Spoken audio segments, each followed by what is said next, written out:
Let's go, Falcons! I don't know about you, but I have to admit I woke up feeling a little bit jealous of the Eagles. Did you watch the Super Bowl game? I kept picturing the Falcons hoisting that trophy. Unfortunately, we didn't make it last season, but I hope to see the Atlanta Falcons in the 2025 Super Bowl. If you believe that too, hit the like button hard. If possible, write something like this: please, Falcons, go to the 2025 Super Bowl. Now, on to today's important matters. Super Bowl 59 is in the books, and the Eagles completely dominated the Chiefs. It was a class act from start to finish. While the game itself was impressive, what really stood out was how the Eagles' front office built a powerful roster capable of beating the best. And that brings us to an important conversation for our beloved Falcons. There is a crucial lesson to be learned here. The Eagles have set the gold standard for how to build a team that competes at the highest level. Let's be honest, the Falcons need to take a page out of their front office's playbook.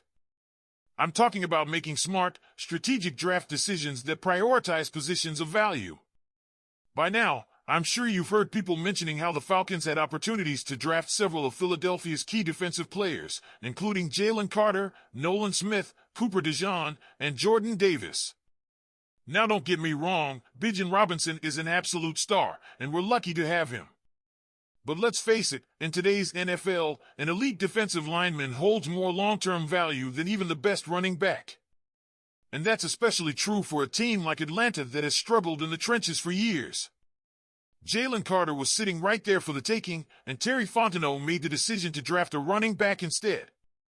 That choice speaks to a larger pattern that's been emerging since Fontenot took over as general manager. In 2 out of the last 4 drafts, the Falcons have used their first-round picks on historically less valuable positions, tight end and running back.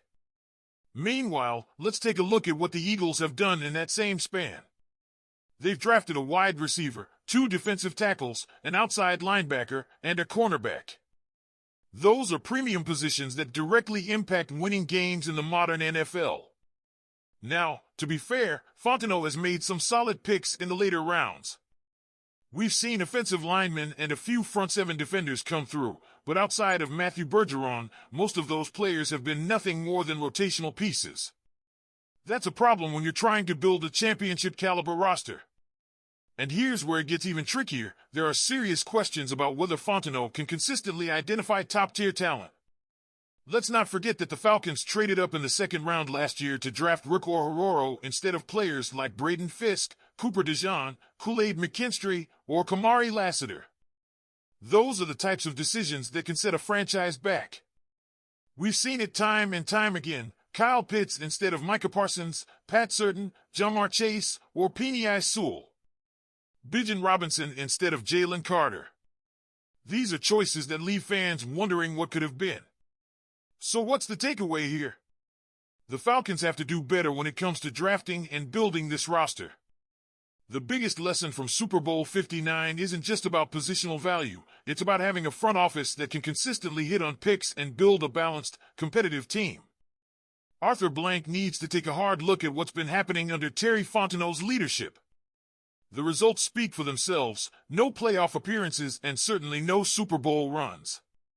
That's just not good enough for a franchise with as passionate a fan base as Atlanta's. Now I want to hear from you, Falcons fans. What do you think needs to change for this team to take the next step? Do you think it's time for a new approach in the front office, or do you believe Fontenot deserves more time to get it right? Let me know your thoughts in the comments below.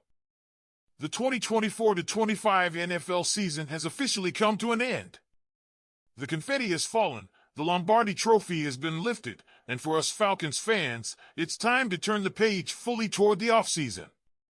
We're talking free agency, draft prospects, and decisions that will shape the future of this team. Let's start with free agency. One of the big questions on everyone's mind is whether the Falcons will re-sign key players like safety Justin Simmons and center Drew Dalman. These are not just role players, they're cornerstone pieces of our roster. Simmons has been a game-changer in the secondary, bringing leadership and playmaking ability. Dalman, on the other hand, has been the anchor of the offensive line, providing stability at the center position. The decision to re-sign or let these players walk will have a massive impact on both sides of the ball. But it's not just about Simmons and Dalman. The Falcons have a total of 22 free agents to make decisions on. Each move will be scrutinized, and it's up to the front office to get it right if we want to compete in 2025. Now, shifting gears to the draft, and this is where things get really interesting. The Athletic's Nick Baumgardner has released a post-Super Bowl mock draft, and he's got the Falcons making a bold move at number 15 overall by selecting Texas A&M edge rusher Shemar Stewart. Stewart is an intriguing prospect, to say the least. Standing at 6'5" and weighing 280 pounds, with 34¼ inch arms, he's got the physical traits you dream of in an edge rusher. Baumgardner described him as having a blend of burst, power, and length that makes him a potential top 10 talent. The catch? His college production didn't exactly set the world on fire. Over 3 seasons with the Aggies, Stewart recorded just 4.5 sacks, 12 tackles for loss, and 65 combined tackles in 37 games. That lack of production raises red flags, but there's a reason scouts are so high on him. He dominated at the Senior Bowl and is expected to test extremely well at the NFL Combine. If he lives up to those expectations, his draft stock could soar. ESPN's Mel Kiper Jr. is also high on Stewart, predicting the Falcons to select him in his January mock draft. With the Falcons desperate for pass rushing help, Stewart might be worth the risk. However, given that Atlanta doesn't have a plethora of picks in 2025, they need to be strategic. Rookie quarterback Michael Penix Jr. is on his rookie deal, and maximizing that window with reliable prospects is crucial.